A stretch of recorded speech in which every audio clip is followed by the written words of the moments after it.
Shalom. Bersyukur kalau pagi hari ini kita bisa kembali belajar mengenai firman Tuhan. Kita akan membuka yang pertama dari kitab Ayub, pasal yang pertama. Kita akan membaca ayat yang pertama. Lalu setelah itu kita akan membuka kitab Roma, pasal yang ke-12. Kita akan membacanya ayat yang pertama dan yang kedua. Saya akan membacakan kitab Ayub dari pasal yang pertama. Judulnya adalah Kesalahan Ayub Dicoba. Ada seorang laki-laki di tanah Uz bernama Ayub. Orang itu saleh dan jujur. Ia takut akan Allah dan menjauhi kejahatan. Kita akan membuka di dalam kitab Roma pasal yang ke-12 sebagai pelengkap dari kitab Ayub yang pertama tadi. Kitab Roma pasal yang ke-12 ayat pertama dan yang kedua. Perikopnya persembahan yang benar. Karena itu saudara-saudara, demi kemurahan Allah, aku menasihatkan kamu supaya kamu mempersembahkan tubuhmu sebagai persembahan yang hidup, yang kudus dan yang berkenan kepada Allah. Itulah ibadahmu yang sejati. Yang kedua, janganlah kamu menjadi serupa dengan dunia ini, tetapi berubahlah oleh pembaharuan budimu, sehingga kamu dapat membedakan manakah kehendak Allah, apa yang baik, yang berkenan kepada Allah, dan yang sempurna. Demikian firman Tuhan. Berbahagialah setiap kita yang mendengar, melakukannya dalam kehidupan kita sehari-hari. Nah, Bapak Ibu yang kasih Tuhan, Ayub dan Rasul Paulus adalah dua umat Tuhan yang menjadi pilihan Allah. Kita tahu Ayub begitu tangguh di dalam menghadapi pencobaan. Segala perkara dialaminya yang sangat menyedihkan dan menyakitkan, tetapi dia tetap bertahan. Demikian juga Saul yang pada waktu itu menganiaya orang-orang percaya. Dia tidak percaya kepada Tuhan Yesus. Dia menjarakan orang-orang percaya, bahkan membunuh orang percaya. Tapi akhirnya dia bertobat pada saat Tuhan Yesus menjumpai dia. Dan setelah dia bertobat, dia menjadi rasul yang sangat dahsyat yang memberitakan Injil di luar umat Yahudi dan Yerusalem. Dia memberitakan Injil sampai ke seluruh dunia. Nah, Bapak Ibu yang dikasih Tuhan, saya akan memberikan perikop dan tema khotbah hari ini adalah pribadi positif dan unggul. Nah, kita tahu Bapak Ibu yang dikasih Tuhan, memiliki kehidupan yang benar, jujur dan berkenan kepada Tuhan merupakan standar bagi semua pengikut Kristus. Banyak pendapat yang menyaksikan jika seorang manusia bisa menjalani kehidupan saleh seperti Yusuf dan Rasul Paulus. Ya. Tetapi melalui kehidupan Ayub, mitos jika manusia tidak akan mampu menjalankan kehidupan yang berkenan dan berkemenangan terbukti salah. Karena melalui kematian Tuhan Yesus dan penebusannya dan karya kuasa Roh Kudus, maka manusia bisa menjadi manusia yang hidup dalam kemenangan. Nah, Bapak Ibu dikasih Tuhan, bagaimana kita hidup di dalam kehidupan pribadi yang positif dan berkenan kepada Tuhan? Yang pertama, kita harus hidup saleh. Nah, hidup saleh ini arti katanya yang pertama taat dan sungguh-sungguh menjalankan ibadah. Yang kedua, suci dan beriman. Jadi kalau saudara benar-benar beribadah lalu hidupnya suci dan beriman, itu disebut orang yang saleh, ya. Nah, dengan melakukan kehidupan yang saleh, maka kehidupan kita bisa dilihat oleh orang bahwa kebenaran ada dalam hidup kita. Nah, banyak terjadi sekarang ini orang hanya melakukan pencitraan, ya. Pencitraan, waduh, aktif di gereja, rajin beribadah, ikut Kristen dan lain sebagainya. Tapi itu hanya untuk supaya dirinya dikatakan saleh. Tetapi dalam kehidupan hari-harinya yang tidak ditahu oleh jemaat, dia hidup seenaknya saja. Dia tidak berdoa, tidak baca firman, ya. Nah, itu kesalehannya semua. Nah, saya harapkan bahwa kita sebagai anak-anak Tuhan tidak melakukan hal yang demikian. Karena untuk hidup saleh itu tidak gampang. Hidup saleh itu benar-benar kita harus menyerahkan kehidupan kita sepenuhnya pada Tuhan. Seperti dalam kitab Roma ayat yang pertama, kita harus mempersembahkan tubuh kita sebagai persembahan yang kudus dan berkenan kepada Bapa.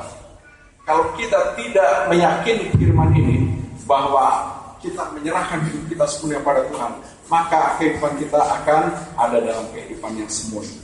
Kita bisa melakukan perkara-perkara yang sejalan dengan kehidupan dunia ini. Kita tahu perkembangan sekarang, dunia sangat dahsyat. Tidak ada lagi batas. Yang dulunya ditabukan orang, sekarang tidak tabu lagi. Ya, orang sekarang hidup di zaman yang bebas. Sebelum perkawinan, pernikahan, sudah melakukan hubungan, sudah kumpul bersama, ya kan? Itu terjadi di mana-mana. Dan menganggap agama, ya agama hanya sekedar saja.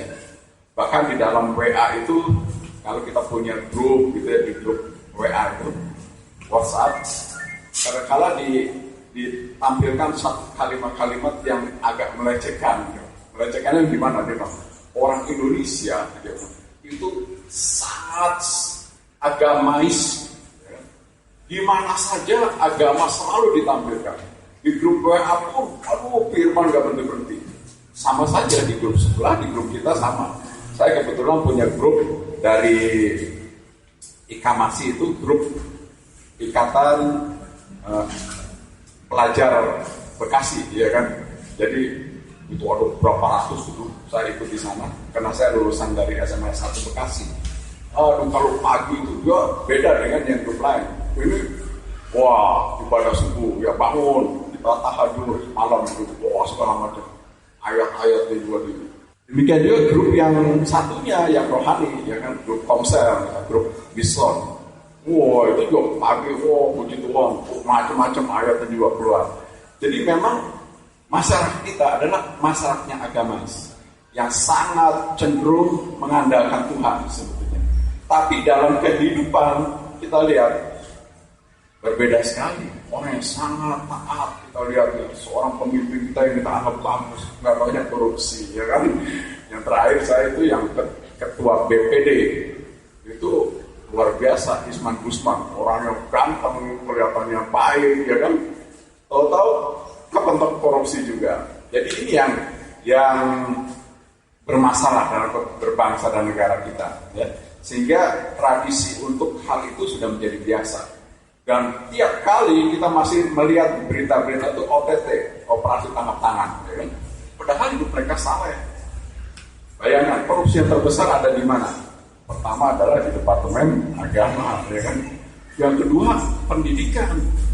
Pendidikan itu untuk membina orang, tapi seperti dalamnya korup semua. Biaya triliun-triliunan itu semuanya habis. Banyak gedung-gedung sekolah yang tidak dibangun, masih nggak karu-karuan. Padahal itu dananya, budgetnya luar biasa besar. Tapi semua dikorup. Ya. Kirim uang ke Papua itu yang 1 triliun, di Papua itu nggak ada pembangunan, ya kan? Karena pengelolaannya salah. Nah, sekarang lagi ditata semuanya. Jadi Tuhan kirim Jokowi sama Ahok ini untuk membereskan Indonesia, ya. Itu lagi populer dua orang ini. Bukan hanya di Indonesia, tapi kelas dunia. Dunia mengagumi sampai Jokowi itu dibikin patung lilinnya di Hong Kong disamakan dengan pemimpin-pemimpin dunia. Terpilih dia orang Indonesia, presiden Indonesia. Yang mungkin nggak lama lagi akan menyusul dibikin patung, diabadikan. Dunia melihat di museum itu orang-orang penting di dunia. Ya. Nah, jadi Bapak Ibu yang kasih dalam Tuhan, bagaimana cara kita mengejar kehidupan yang saleh tidak ada lain adalah kita harus mau menyerahkan hidup kita pada Tuhan. Kalau kita tidak menyerahkan hidup kita sepenuhnya pada Tuhan, kita tidak mengandalkan Tuhan, tidak menerima, kita tidak minta kekuatan Tuhan, maka kita akan terombang-ambing dalam kehidupan dunia. Dunia sekarang berbeda dengan masa saya kecil, ya kan? Masa kecil saya aja udah badung, apalagi sekarang gitu kan. Berapa puluh tahun yang lalu itu aja udah. Ya tapi memang ini bukan hanya berapa tahun lalu, dari zaman nabi-nabi udah dunia itu udah nggak karuan, ya kan? Karena itu turunlah perintah-perintah Tuhan yang untuk dilakukan oleh manusia untuk membatasi perilaku manusia untuk hidup di dalam kebenaran. Nah, kebenaran ini tidak mudah Bapak Ibu, perlu diperjuangkan. Jadi kita harus mempunyai kehidupan yang berpandangan positif. Bagaimana kita hidup bersama Tuhan. Nah, kalau saudara tidak pernah mengalami mujizat bersama Tuhan, memang susah untuk menjalani hidup benar, ya Bapak. Tapi kalau saudara sudah mengalami mujizat Tuhan dalam hidup saudara, saudara baru bisa tahu, wah ternyata itu Tuhan itu dahsyat. Apa itu mujizat Tuhan? Mujizat Tuhan itu bukan hanya sembuh dari sakit, bukan hanya kita didoakan jatuh, ya kan? Tidak. Tapi pemeliharaan Tuhan dalam kehidupan kita. Pada saat kita bekerja, kita dimudahkan, kita dipromosikan. Tanpa kita bekerja dengan susah payah, kita diangkat. Kita bekerja biasa-biasa saja, tapi posisi kita naik terus. Kita tidak pernah kekurangan. Selalu cukup, ya tidak berlebihan, tapi cukup, ya kan? Ada ukuran orang itu cukup itu yang apa Pak? Punya pabrik, rumah besar, punya mobil dan sebagainya. Tidak. Cukup itu ukurannya adalah kita hidup di dalam damai sejahtera Tuhan. Kalau kita hidup ada dalam sukacita dan damai sejahtera Tuhan, maka hidup kita cukup berkelimpahan. Karena tidak mudah orang menerima damai sejahtera Tuhan. Hidupnya tenang, damai, ada sukacita. Walaupun keluarga kecil, makan sederhana, pergi naik angkot, ya kan? Tapi di rumah ada sukacita, ada pujian penyembahan, ada kebenaran di dalamnya. Suami istri tidak bertengkar, anak-anak menghormati orang tua membangun iman anak-anaknya untuk takut akan Tuhan. Itu yang hidup saleh dan berkenan kepada Tuhan. Nah, Bapak Ibu, itu harus diperjuangkan, tidak gampang, harus diperjuangkan. Saya sejak kecil dididik sekolah minggu. Saya ingat dulu ada guru sekolah minggu waktu masih kecil bersama guru Kunang dengan Pak Henry juga. Jadi ada guru sekolah minggu saya dari Jakarta itu, waktu dia mengajar sekolah minggu dia bilang, saya ditanya oleh anak sekolah minggu saya, Pak, kok kenapa Bapak dansa? Padahal dia guru dansa, ya kan? Dan dia berpenghasilan dari ngajar dansa itu. Tapi karena anak sekolah minggunya bertanya pada dia, kenapa Om dansa? Karena dansa itu kan berdosa. Akhirnya dia melepaskan guru dansa itu dan dia tidak berdansa lagi. Hanya untuk menyelamatkan anak-anak sekolah minggunya. Karena kalau apa yang dia lakukan menjadi batu sandungan bagi anak sekolah minggunya, dia tidak membawa berkat. Apa yang dia hasilkan tidak berdampak dalam pelayanannya. Jadi dia tinggalkan. Nah, itulah kesalehan, contoh keteladanan dalam hidup, punya integritas. Apa yang dia ucapkan pada waktu dia mengajar, begitu apa yang dilakukannya tidak berkenan kepada orang yang diajarnya, dia tinggalkan untuk menyelamatkan mereka yang lebih banyak, yang imannya masih belum mengerti tentang pemahaman kebenaran yang sesungguhnya. Jadi Bapak Ibu yang kasih Tuhan, kita harus perjuangkan. Itu tidak gampang. Banyak hambatan yang harus kita atasi. Contohnya, untuk kita taat, bisa saja orang tua melarang, ya kan?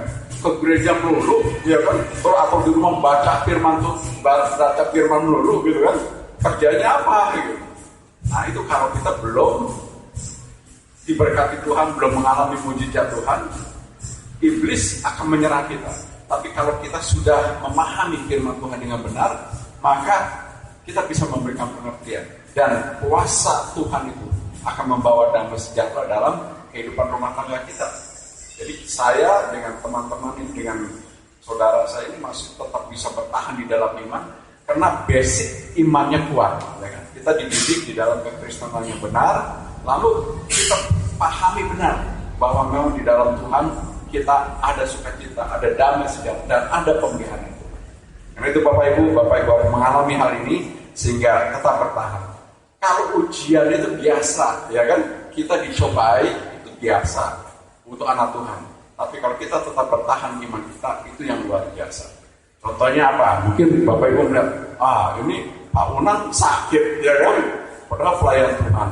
Lalu sekarang lagi Pak Remo juga benar-benar kena juga serangan stroke. Itu iblis itu mencobai Ayub juga lebih dari itu, ya kan? Kalau Bapak baca kitab Ayub, aduh istrinya, anak-anaknya, bukan, maksud saya anak-anaknya, hartanya yang begitu banyak, habis semua oleh iblis. Bahkan Ayubnya sampai korengan, gatot, hidupnya karuan, dihina sama istrinya, ya kan? Tapi imannya tetap bertahan. Karena memang ternyata setan itu bisa minta izin sama Allah Bapa untuk mencobai dan menguji iman kita. Termasuk Ayub. Setan itu minta izin, saya cobain dia. Karena perlindungan Bapak saja, maka dia itu taat kepada. Coba kalau saya lakukan sesuatu terhadap dia, tetap apa dia bertahan imannya. Tuhan bilang silakan, kamu coba saja, tapi jangan ambil nyawanya. Dicoba sampai habis-habisan. Ayub tetap bertahan. Jadi Bapak Ibu dikasih Tuhan, kalau kita melihat hamba-hamba Tuhan dicobai, kita jangan terus menjadi siap atau menjadi bertanya, Tuhan di mana engkau? Ya kan? Kadang-kadang kita doakan apapun nggak sembuh urusannya, karena memang sedang diproses. Ya. Ada kalanya Tuhan memberikan izin kita terbaring di tempat tidur untuk mengintrospeksi hubungan kita dengan Tuhan. Kita tidak tahu maksud Tuhan, ya kan?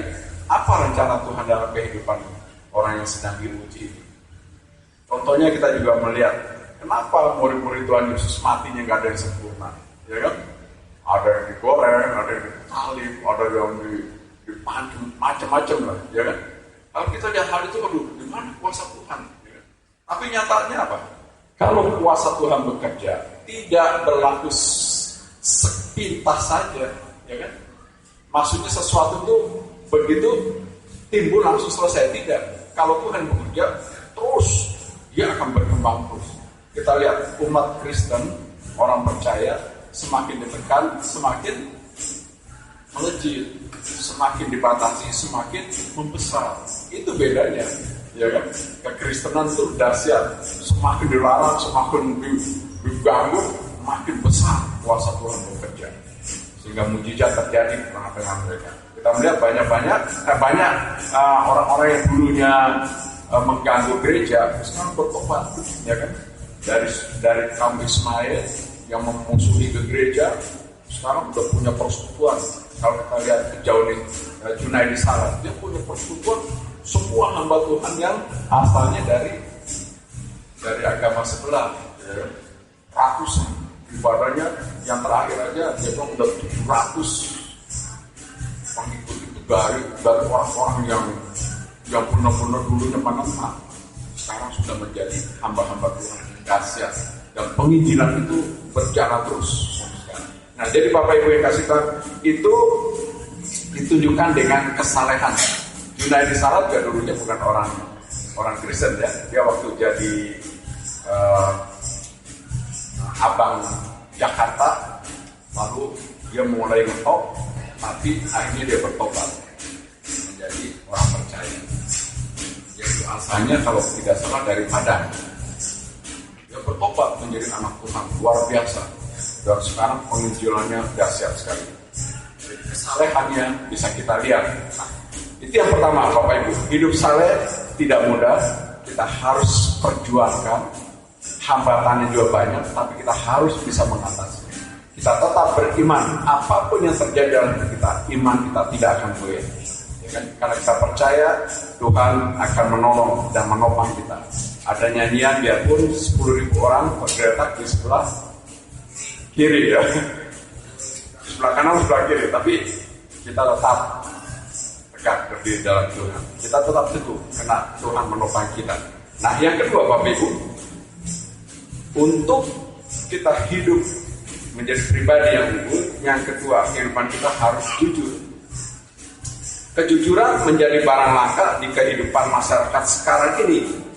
Kejujuran seseorang dapat terlihat terutama pada saat ia menghadapi tekanan, kesulitan, ataupun godaan. Jadi kalau kita mau melihat orang itu jujur atau tidaknya, kalau dia sedang mengalami masalah di dalam kehidupannya. Kalau semua berjalan baik-baik saja, itu ya kita maklumi, kita pahami bahwa orang pasti oke, ya kan? Tapi begitu dia mengalami tekanan, kejujuran itu benar-benar itu. Ya, bagi bapak-bapak sekarang ini kejujurannya adalah kesetiaan kepada istri, ya.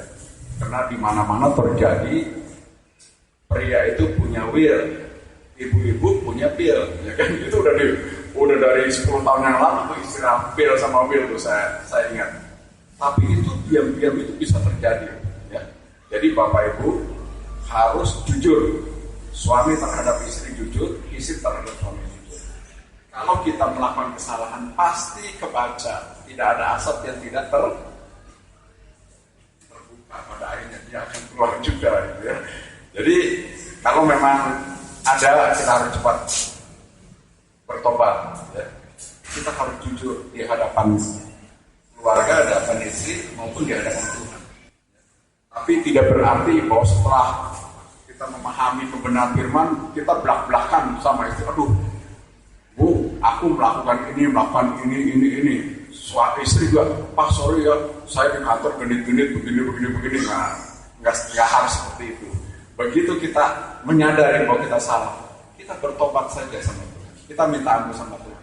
Karena kalau kita ceritakan juga kepada istri, kepada keluarga, itu bukan solusi juga. Akhirnya malah kehidupan keluarga itu bisa jadi masalah. Dulu ada pria sejati, ya. Di istilahnya itu begini, keterbukaan adalah awal dari pemulihan. Semua buka-bukaan. Pendeta yang juga hidupnya nggak benar buka-bukaan sama istri sama jemaat. Ya akhirnya respeknya jadi kurang dari jemaat, ya kan? Karena kalau sudah kesannya hamba Tuhan tuh kalau udah moralnya sudah terganggu, sudah dihukum oleh jemaat, khotbah di mimbar tuh dicela terus, ya kan? Ngomong enak, kelakuannya nol, ya kan? Jadi seperti itu. Jadi lebih baik kita bertobat kepada Tuhan saja. Nah, pada saat kita menyesali hidup kita bertobat, kita minta ampun sama Tuhan, Tuhan akan mengampuni kita. Ya. Karena itu hidup jujur di hadapan Tuhan dan di hadapan manusia itu penting. Pada saat kita minta ampun, Tuhan ampuni, Tuhan pulihkan. Ya bisa saja kita melakukan kekeliruan, pinjam uang nggak balik, ya kan, atau pakai uang perusahaan nggak ketahuan, ya kan. Tapi kejujuran itu perlu, ya kan, supaya apa? Supaya Tuhan itu memulihkan kehidupan kita. Jadi ini penting untuk kita pahami, karena pertobatan itu harus kita lakukan tiap hari. Kita membohongi orang, ya. Kita terus hidup kita itu semau gue, ya kan, mau kita hidup nggak benar di luar keluarga, mungkin saja terpengaruh teman, ya kan, kita akhirnya jadi tidak benar. Tapi di dalam rumah kita baik-baik saja, dalam gereja kita baik-baik saja, itu juga tidak jujur secara pribadi, tapi kita minta ampun sama Tuhan. Nah, sebagai anak Tuhan, penyesalan tidak cukup, bertobat cukup nggak? Tidak cukup, ya kan? Kalau kita bilang, saya udah nyesal, saya udah bertobat, nggak cukup. Kenapa? Perlu satu tahap lagi, adanya perubahan. Jadi menyesali, bertobat, lalu ada perubahan dalam hidup. Perilaku kita berubah. Nah, baru itu lengkap, baik di hadapan manusia maupun di hadapan Tuhan. Nah, ada satu kesaksian yang mungkin Bapak Ibu bisa tertawa, ya. Hamba Tuhan ini sering melakukan altar call. Jadi pada waktu altar call ada seorang bapak maju ke depan. Waktu doakan, Bapak masalahnya biasa Pak. Apa biasa itu? Biasa Pak. Apa? Jatuh. Bapak udah bisa menyadari jatuh, kan jatuh dari bagian ke bawah, ya kan? Jatuh dalam dosa. Oh iya, kenapa? Iya Pak, saya sama teman kantor jatuh. Iya, jatuh Pak. Iya. Jatuhnya kenapa? Iya Pak, selingkuh gitu Pak. Jadi saya mohon dipulihkan, saya mohon didoakan Pak. Oke ya, bertobatnya. Iya Pak, saya bertobat. Saya minta ampun, saya menyesal, saya bertobat. Doakan. 2 minggu, altar lagi. Bapak itu maju lagi. Maju lagi. Doakan lagi, tanya lagi sama pendeta. Kenapa Pak? Aduh Pak, jatuh lagi, kita sudah berdoakan, nggak kuat. Iya Pak, aduh, saya ini nggak tahan Pak, jatuh lagi. Gitu. Oke, saya doakan lagi ya, kuat ya. Udah itu hilang. 3 bulan, 4 bulan berikutnya, ada lagi si Bapak muncul lagi. Ditanya sama Tuhan, kenapa Bapak? Bapak udah tahu, ya udah saya doakan, saya udah tahu masalahnya. Sekarang benar-benar kalau tidak, kamu nanti dihukum Tuhan. Wah, dari itu dia nggak muncul lagi, ya kan? Doakan, mungkin dia benar-benar bertobat dan berubah. Karena kalau hanya menyesali terus bertobat, terus tidak berubah, sama juga bohong, ya kan? Itu sama juga bohong. Jadi menyesal, bertobat, lalu berubah. Akhirnya mungkin saja jemaat ini berubah benar-benar, karena setelah itu dia ada di ibadah, tapi tidak maju lagi altar call. Ini yang Tuhan kehendaki dalam hidup kita. Kita jujur di dalam menjalani kehidupan. Nah, termasuk bagaimana nih jujur itu? Saya juga pernah alami hidup dulu waktu saya masih muda. Umur baru berapa ya, tahun 85 itu, belum 30 lah. Jadi karena belum married, belum berkeluarga, masih pacaran. Jadi di kantor, sekali waktu saya ditugaskan membebaskan lahan di satu lokasi. Saya masih muda, jadi oleh perusahaan dipanggilkanlah orang yang sudah berpengalaman untuk pembebasan tanah. Akhirnya saya mendampingi orang yang membebaskan tanah ini untuk mengawasi sebetulnya. Jangan sampai orang ini bermasalah di dalam pembebasan tanah. Karena kita tahu kalau masalah tanah itu banyak nggak benernya, ya kan? Benar, kita bebaskan tanah berapa ribu, itu di jalan utama itu. Untuk tanah, nego-nego dengan pemilik rumahnya itu. Akhirnya si bapak ini jauh sekali negosiasinya, ya.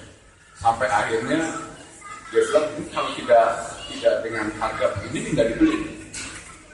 Nah, terus juga kita nih harus memberi kepada pemilik tanah ini, harus memberi juga kepada orang-orang perusahaan, ada staf-staf yang menentukan gitu kan. Akhirnya deal dari pembayaran sekian nggak berapa miliar gitu ya, itu ada titipan. Nggak besar sih, sebetulnya cuma sekitar, tapi waktu itu besar ya kan. Waktu itu nggak sampai miliar, ratusan juta, karena tanah per meter cuma 500.000. Jadi akhirnya ada komisi yang diberikan oleh pemilik tanah itu 30 juta. Jadi saya anak muda nih kan, waduh, saya juga belum punya rumah kan.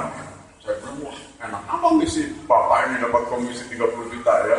Saya punya rumah itu di Batu Ceper Indah Tangerang, beli 16 juta, baru bayar 4 juta lebih, masih sisa 11 juta, itu pun kredit tiap bulannya 200.000. Gaji cuma 350.000, bayangkan aja. Bayar rumah tuh, kena pacar ini nuntut, kalau nggak punya rumah nggak bisa kenalan sama orang tua, gitu, sama orang tuanya. Jadi mau nggak mau mesti beli itu kredit, berat rasanya ngangsu, 200.000. Gaji 350, kepotong 200, hidup tinggal 150.000, berat. Akhirnya singkat cerita transaksi terjadi. Dapatlah komisi 30 juta tuh si maklar tanah ini. Saya nggak, dia bilang jangan ngomong perusahaan ya. Ini kita nggak merugikan perusahaan gitu. Karena perusahaan itu udah tentukan harganya mau sekian. Kita udah dapat harga, kita kan mintanya sama pembeli, dia bilang bukan merugikan kantor. Saya bilang, oh ya benar juga ya, karena kantor udah setuju dengan harga itu. Akhirnya dibelilah harga itu oleh perusahaan, lalu dapat 30 juta. Tahu-tahu setelah 30 juta, dia panggil saya. Oh, sini, ayo Bang, kamu punya tabungan nggak? Punya. Coba nomor tabungan berapa? Dia transfer. Ternyata puasanya berapa? 15 juta separuhnya. Wah, saya pulang 15 juta berapa puluh kali gaji itu, ya kan? Luar biasa nih. Terus saya pikir ini berkat Tuhan apa bukan ya kan? Benar apa enggak gitu kan? Bingung juga tuh. Karena saya kan orang taat, saya di kampus waktu masih kuliah belum lulus, tapi udah kerja.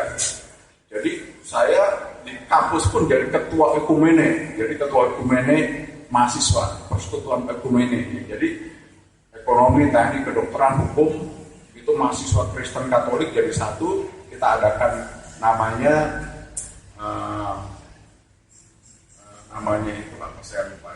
Jadi persekutuan ekumene lagi di kampus. Saya ketuanya untuk 2 tahun. Jadi bingung juga nih. Wah ini benar kok nggak ada apa-apa. Ini kita nggak korupsi kok sama perusahaan gitu ya kan. Ini kita dapat kok dikasih jasa kita kerja. Nah, padahal dia dibayar juga sama perusahaan kan. Saya justru itu mengawasi perusahaan. Goncang tuh. Karena rasanya nggak jujur. Nggak tahunya 2 bulan kemudian perlu lagi tanah. Ternyata bentuk tanahnya masih kurang bagus. Jadi saya suruh membebaskan itu. Sekarang kamu kan sudah pengalaman membebaskan yang lalu. Sekarang coba kamu sendiri aja, nggak usah pakai jasa maklar lagi, nggak usah mediator, lakukan itu. Saya lakukan. Tapi bos bilang kalau bisa kurangi harganya, jangan 500, 450. Tawar. Wah, saya maju. Itu ada berapa warga tuh yang ikut gambar gitu ya, yang kena pembebasan, saya hubungi satu-satu melalui RT dan panggil kumpul. Akhirnya saya tekan harganya 450, bukan 500 sih, ya kan? Kalau 500 ya kemahalan. Dia udah tahu tuh 500 kan dulu masih maklar ya kan, kalau ini kan enggak. Dia begini, enggak apa-apa deh. Ada itu Pak Haji segala macam. Itu yang punya tuh orang-orang tua-tua udah, aduh, tanahnya sih bukan tanah sertifikat, tanah giring. Jadi dia juga duduk di situ tuh, ya dari zaman bahela gitu lah, ya kan. Jadi udah tetap 500, nanti kamu tetap jatahnya 50. Saya bilang, wah nanti bos panggil gimana? Kalau bos tahu, saya bisa dipecat. Enggak, kita semua tutup mulut, kita tahunya 500. Saya bilang jujur nggak nih, ya kan? Waduh, 30 juta loh, ya kan? Sama juga luasnya, malah 32 juta ya kali ini.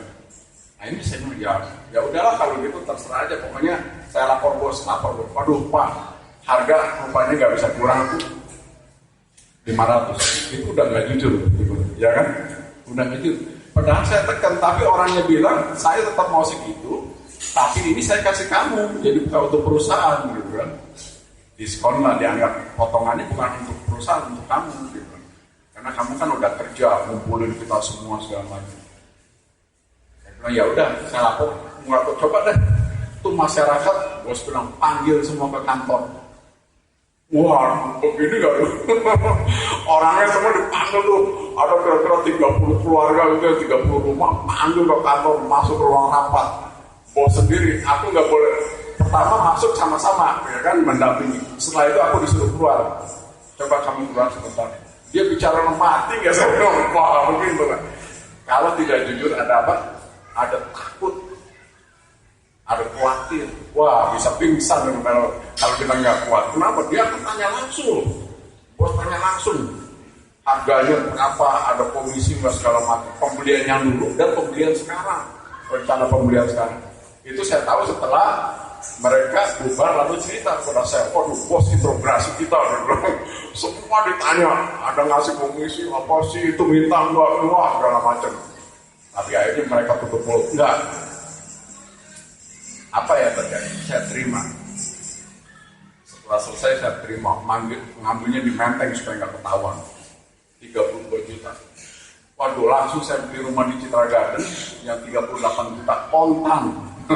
Jadi yang 16 yang masih utang 11 juta itu kredit Papan Sejahtera, rasanya udah nggak pengen saya lihat ya itu, ya kan? Kalau ada yang mau, saya mau suruh ambil aja, kira-kira begitulah. Saya udah punya rumah baru, langsung saya panggil interior apa desain. Pakai AC segala macam, lengkap. Tuh rumah bener-bener lengkap. Padahal waktu itu saya masih kos di Grogol, satu kamar berdua mahasiswa. Jadi saya di bawah, teman di atas. Jadi kalau dia goyang krewat gitu ya kan. Tidurnya masih setengah tembok, setengah bilik gitu lagi bos. Dapat uang begitu pun, padahal udah punya rumah full AC. Wah, dahsyat ya. Nah terus itu berkat atau bukan? Itu hasil ketidakjujuran. Saya gelisah tuh, memang punya segala sesuatu, tapi di mana Tuhan itu dosa saya? Sekali waktu ada seorang ibu kolonel ya, dari angkatan udara datang. Saya di bagian penjual kan beli mesin fotokopi, diskonnya 30%. Jadi dari harga waktu itu 4 juta lebih, dia diskon 30%. Jadi sekitar 1,2 juta lah buat dia. Saya bilang, Bu, ini buat ibu nih diskonnya. Dimaksud enggak? Saya bilang, masukin di faktur enggak? Jangan, dia bilang, jangan masuk faktur. Itu bagian kita. Saya juga bukan untuk sendiri. Di kantor kan ada staf, nanti kita bagi-bagi buat kesejahteraan karyawan. Oh itu enggak dosa, Bu? Saya bilang gitu kan. Karena juga saya udah punya salah nih. Dia bilang, enggak. Dia bilang, kalau Tuhan memberkati kita banyak caranya, yang penting kita tidak merugikan. Kan harganya udah ada, harganya 4 juta. Saya cuma ngambil diskonnya, jadi nggak merugikan negara. Karena ini memang diskon yang boleh dikasih, boleh nggak. Kalau saya nggak usaha pun nggak dapat diskon. Kalau saya nggak tanya kan nggak dikasih diskon. Dia bilang, oh iya benar Bu. Kalau ibu nggak tanya diskonnya buat saya bilang gitu kan. Memang benar waktu kalau jual barang, kalau saya nggak kasih diskon, diskonnya buat saya. Jadi kalau misalnya waktu itu dia nggak ambil 1,2, perusahaan kasih saya 1,2. Peraturannya seperti itu. Jadi diskonnya untuk saya. Makanya saya punya rumah gede, ya kan, punya rumah. Waktu itu saya anggapnya seperti istana lah, karena dapat duitnya gampang, ya kan. Sampai sekarang saya kalau pandangi rumah saya kok, aduh rasanya nggak mungkin tuh saya punya rumah seperti itu, ya kan. Tapi memang Tuhan berkati seperti itu caranya. Jadi dia bilang Tuhan tuh memberikan rezeki sama kita ada caranya lah. Kalau enggak kita rezeki dari mana? Gaji tiap bulan kan udah ketahuan. Kita mau lebih dari mana? Ya itulah caranya Tuhan memberi rezeki sama kita. Jadi saya bilang, oh ya mungkin Tuhan dengan cara seperti ini ya memberikan rezeki. Jadi saya pikir, jadi seperti membenarkan. Tapi bisa saja itu kamuflase, bisa saja iblis ya mengecoh kita. Jadi ya kebenaran hanya Tuhan yang tahu. Yang pasti memang hidup kita bisa meningkat dengan apa yang kita dapat. Nah, setelah itu saya nggak pernah melakukan hal seperti itu lagi. Tapi saya dapat real seperti yang tadi saya bilang. Saya jual mesin. Kalau saya punya anak buah 20 ya. Anak buah saya 20 itu kalau tiap orang menghasilkan kelebihan yang dibilang kelebihan harga ada 30 juta, itu 50% buat saya, itu dari anak buah saya. Jadi kalau 30 juta, 15% bagi mereka, 50%, 15 jutanya kasih mereka, 15 jutanya buat saya. Kalau saya jual sendiri, 100% buat saya. Makanya berkat Tuhan melimpah. Ada waktu berapa tahun saya menjalani itu, wah dahsyat. Orang-orang nggak punya apa-apa, saya udah punya rumah. Ya, bayangkan dulu ruko di Kelapa Gading itu cuma harganya 80 juta. Sekarang harganya ada 5 miliar, 10 miliar, ruko di Bolokan. Saya bangun rumah itu aja udah 800 juta. Waktu itu jadi 10 ruko. Semua impor, sampai yang penjual barang itu bilang, ini mau nyanyi Lim Siulong nih, kan, bangun rumah. Klosetnya aja mereknya Pierre Cardin, ya kan? Pierre Cardin biasanya hanya untuk jam, untuk sabuk itu, untuk kloset Pierre Cardin. Dindingnya Pierre Cardin, keramik. Mungkin Bapak itu baru dengar ya ada keramik Pierre Cardin yang buatan Prancis. Saya punya seperti itu, waduh mahal. Nah itu karena diberkati Tuhan luar biasa. Jadi saya katakan bahwa akhirnya penyesalan yang saya lakukan membawa hidup saya hidup jujur. Hidup jujur di hadapan manusia dan Tuhan. Tuhan berkati. Mungkin kalau saya tidak menyesali apa yang saya lakukan, walaupun saya sudah dapat ya 32 plus 15, jadi 47 juta. Kalau saya happy, poya-poya habis gitu kan, mungkin saya dihukum Tuhan juga. Tapi saya berdoa menyesal dan tidak melakukan lagi. Menyesal, bertobat dan tidak melakukan lagi. Akhirnya Tuhan berkati dengan cara yang berbeda. Tetap berkat Tuhan melimpah. Nah karena itu Bapak Ibu, kesalehan dan kejujuran itu menjadi modal untuk kita hidup positif dan unggul di hadapan Tuhan. Yang ketiga yang tadi Ayub lakukan adalah dia takut akan Tuhan. Bagaimana takut akan Tuhan? Dia melakukan apa yang Tuhan kehendaki dan tidak melakukan apa yang Tuhan tidak kehendaki. Ayub itu sampai kalau anak-anaknya pesta, karena dia kaya sekali, kan nanti Bapak Ibu baca kitab Ayub, karena dia kaya sekali, anak laki-lakinya 7, ya, itu kalau pesta poya-poya, dia potong binatang segala macam. Setelah pesta, Ayub itu berdoa memberikan persembahan sesuai dengan jumlah anaknya, minta ampun kepada Tuhan, memohon ampuni anaknya juga, mengadakan pemulihan. Dia takut keluarganya berdosa di hadapan Tuhan. Jadi dia orang yang takut akan Tuhan.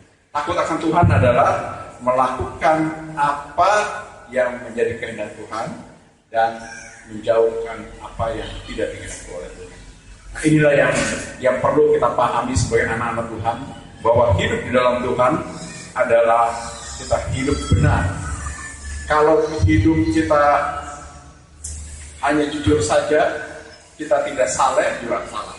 Tapi kita saleh saja, kita tidak jujur juga salah. Jadi kurang, maksudnya bukan saleh. Lebih baik kita saleh, jujur, dan takut akan Tuhan. Seperti yang Ayub lakukan. Pasti Tuhan akan membentengi kita. Tuhan Tuhan akan memelihara kita dan Tuhan akan memberkati. Bapak yang dikasihi Tuhan, penting bagi kita sebagai orang percaya mempunyai pribadi yang berpandangan positif. Jangan lemah. Ya, kita harus kuat menghadapi kehidupan. Memang tidak mudah. Saya katakan tadi, iblis tidak suka kita dekat dengan Tuhan, menerima berkat Tuhan. Iblis akan mengganggu kita. Tapi kalau kita berdoa dan setia kepada Tuhan, kita percaya Tuhan akan pulihkan, Tuhan akan bangkitkan. Kesulitan yang kita hadapi jangan membuat kita menjauh dari Tuhan. Tapi kita terus berjuang untuk tetap hidup di dalam kasih dan kemurahan Tuhan. Firman Tuhan tidak saya panjangkan, biar ini menjadi dasar kehidupan kita. Marilah kita hidup saleh, jujur, dan takut kepada Tuhan. Tuhan Yesus memberkati.